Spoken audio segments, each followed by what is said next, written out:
Or do we know? I think that may be the line for public comment. Okay. And I don't see Margaret on my end as well, but I believe we have everybody else. All right, we'll give her another minute or two.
We're all here. We're going to call the Performance Compensation Talent Management Open Session to order. The first order of business will be to call the roll, please. Ms. Hopper? Rob Fechner, Good morning. Margaret Brown, Here. Lisa Middleton, Present. Stacy Oliveris, Here. Irena Ortega, Here. Teresa Taylor, Here. Shonda Wesley. Excused. Mr. Chair, we have all in attendance. Thank you. Brings us to agenda item 4, approval of the February 17th timed agenda. What's the pleasure of the committee? Move approval. Moved by Ms. Brown, Second. seconded by Ms. Taylor. Any discussion on the motion? Seeing none. Ms. Hopper, please call the roll. Margaret Brown, Aye. Lisa Middleton, Aye. Stacy Oliveris, Aye. Irena Ortega, Aye. Teresa Taylor, Aye. Shonda Wesley. Excused. Mr. Chair, I have the motion being made by Margaret Brown, seconded by Teresa Taylor for the approval of item 4, timed agenda. Very good. Thank you. Agenda item 5, the executive report. Mr. Hoffner, good morning. Good morning, members of the committee. Doug Hoffner is CalPERS team member. I want to congratulate you, Mr. Fector, and Ms. Ortega on your re-election as the chair and vice chair of the committee earlier this morning. Thank you. We have 2 items before you today. The first item is a consent item updating the committee's delegation resolution to reflect the shared responsibility for the hiring, evaluation, and termination of the chief investment officer position, which was discussed in the governance committee back in September of last year. The second item is to approve the CEO's semi-annual status report on her incentive plan for the fiscal year 2021 as required by the board's compensation policy. But before we proceed to those items, I want to provide a little bit of an update as to what to expect in April and later this year in terms of the committee. In April, we'll have global governance advisors will be joining us per the board members' policy. The board's incentive comp consultants basically will provide an annual review of the incentive metrics for the next fiscal year, and then any other thoughts or suggestions or recommendations they may have related to that. As you recall, those incentive metrics were designed by the previous incentive consultant to the board. There was also an item related to long-term incentive. This was something that the committee had deferred from last year, wanting the new incentive comp consultant to take a look at what was proposed and see if they had any additional recommendations and suggestions, which they'll be providing. And finally, we'll also be looking at in future months some educational opportunities as it relates to the new consultant in terms of their role and engagement with this committee and the board. With that, Mr. Chair, this concludes my report. Happy to answer any questions. Thank you. Seeing no questions, appreciate the update. Moving on to agenda item 6. We're going to split that motion, take A and B separately because Ms. Brown would like to pull that off of consent. So the item 6 consent, action consent is just item A. What's the pleasure of the committee? Move approval. Second. All right, let's see the fingers. I didn't get anybody. Who made the motion? Ms. Taylor, and seconded by Ms. Brown. Thank you. Any discussion on the motion? Seeing none, all in favor, Ms. Hopper? Margaret Brown, Yes. Lisa Middleton, Aye. Stacy Oliveris, Aye. Irene Ortega, Aye. Teresa Taylor, Aye. Shonda Wesley. Excused. Mr. Chair, I have the motion being made by Teresa Taylor, seconded by Margaret Brown on agenda item 6A, meeting minutes. Thank you. Motion passes. We're now on item 6B, the review of the Performance Compensation Talent Management Committee delegation. Ms. Brown? Thank you, Mr. Chair, and congratulations on your reelection. I have a question on, of course, the change, which is now in Paren 2, which talks about share responsibility with the CEO regarding the hiring, evaluating, and terminating of the chief investment officer. So I just need some help with this delegation, because really this committee isn't doing it. It's just to select 6 people who were appointed by Mr. Jones, the board president. So like, I have no idea who we're interviewing, no idea what's going on, no idea what's been going on.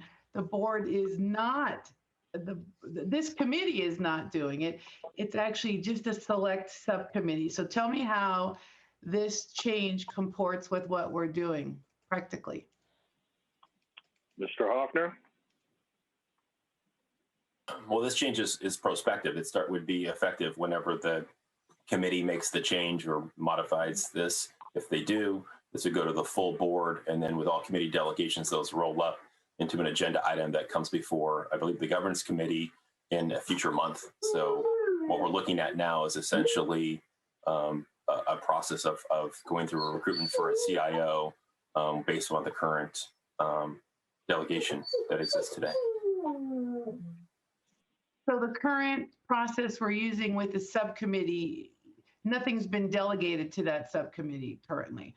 They're just, I don't know what they're doing. They're just giving advice. Is that correct? Because there's currently no delegation for the current subcommittee, correct? Well, the chair of the board designated a subcommittee, which includes 2 panel, first and second round group of both board members and various members of the CalPERS team to conduct interviews related to the CIO recruitment. At some point, that would be a recommendation or a joint responsibility based upon the current practice, as was done in the previous recruitment for the CIO going back some 2 years. So essentially, I think it would be following the practice that we have put in place already. Yeah. So I don't know that there's any current delegation for the board from the board to the board president to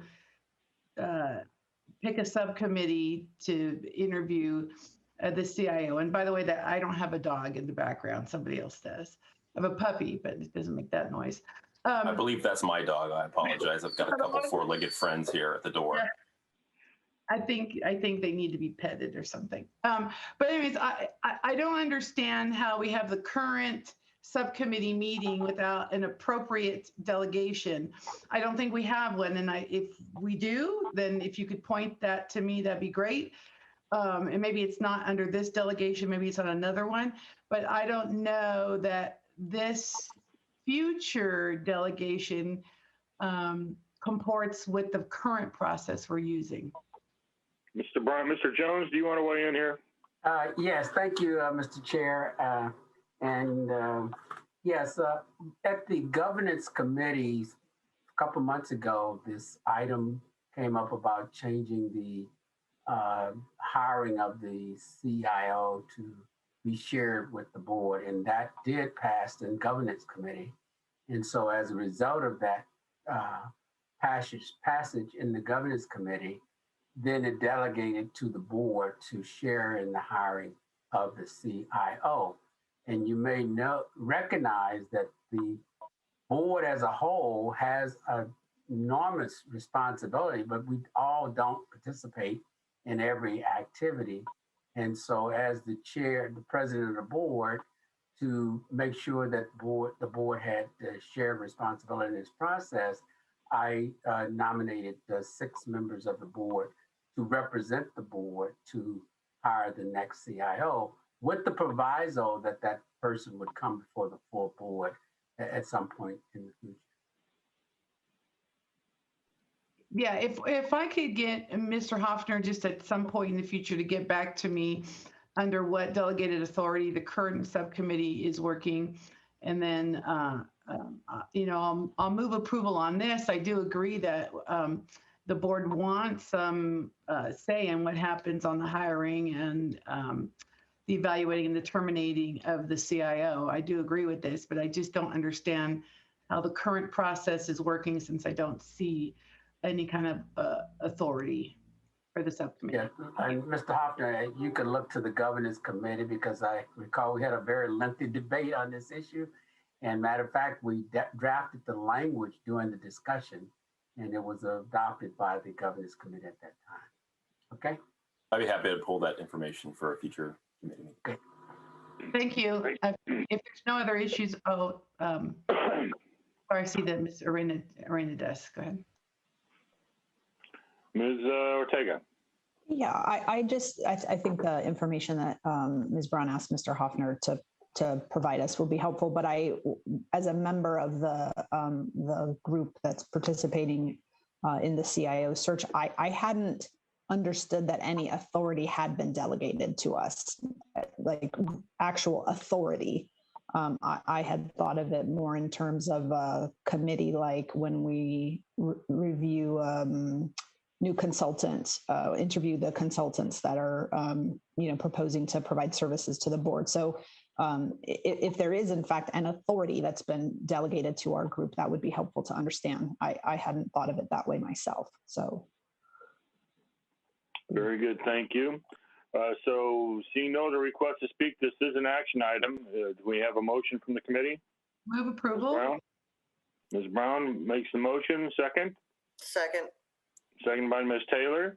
Any further discussion on the motion? Seeing none, Ms. Hopper? Margaret Brown, Aye. Lisa Middleton, Aye. Stacy Oliveris, Aye. Arena Ortega, Aye. Teresa Taylor, Aye. Shonda Wesley. Excused. Mr. Chair, I have a motion being made by Margaret Brown, seconded by Teresa Taylor on item 6B, the committee delegation. Very good, thank you. Takes us to item 7, informational consent items. Mr. Hoffner, anything to add? I do not. Very good. And seeing no request to pull anything from there, we move on to item 8, action agenda items. The semi-annual status report of the incentive plan of the CEO. Ms. Tucker. Good morning, members of the committee, and congratulations to the new chair and vice chair on your reelection. Thank you. Michelle Tucker, CalPERS team member. As discussed earlier in our closed session, the executive compensation policy requires the CEO to prepare a semi-annual status report on their incentive plan for the Performance, Compensation, and Talent Management Committee's review and approval. The purpose is to inform the committee on progress toward achieving plan measures. Presented in attachment 1 is the CEO's semi-annual status report, which covers the time period of July 1st to December 31st, 2020. Ms. Frost is here if you have any questions about her report, and that does conclude my item in my report, but I'm happy to answer any questions. Thank you. Ms. Middleton? Thank you, Mr. Chair. I note that at the April meeting, we will have a report from our new compensation consultants. And I would ask that in that report, the compensation consultants, when it comes to the CEO compensation package, come back to us with a review and possible recommendations that would allow us on a going forward basis to have the CEO's salary be the primary and overwhelming amount of compensation that comes to the CEO, and to de-emphasize separate incentive programs as a formula for compensating the CEO, and specifically to identify that the current process is far too complex and formulistic. Very good. Thank you. I saw Mr. Hoffner taking notes furiously, so I'm sure we're ready for that.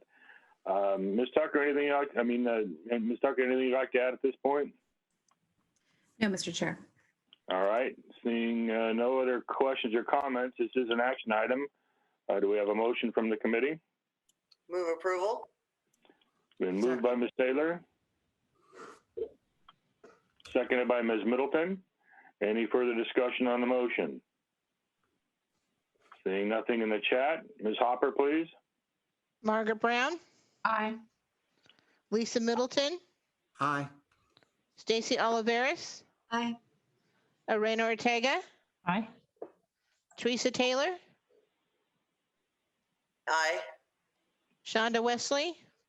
Excused. Mr. Chair, I have a motion being made by Teresa Taylor, seconded by Lisa Middleton for item 8A on the semi-annual status report on the incentive plan of the CEO. Thank you. Thank you, committee members. Thank you, Ms. Tucker, Mr. Hoffner, and Ms. Frost. Moving on to item 9, information agenda item, the summary of committee direction. Mr. Hoffner. Thank you, Mr. Chair. So 2 items, just Ms. Brown referenced those sort of delegated authority, so we'll go back and pull information from the governance committee for that item. And then Ms. Middleton referenced the request of global governance advisors to look at the CEO's compensation with particular emphasis on salary versus or de-emphasizing the incentive portion, come back with some ideas and thoughts around that. So we'll work towards that with them, and that concludes summary of committee direction. Excellent. Thank you. I think you captured it well. And item 9B, public comment. Mr. Fox, do we have anybody from the public who wishes to comment to this committee?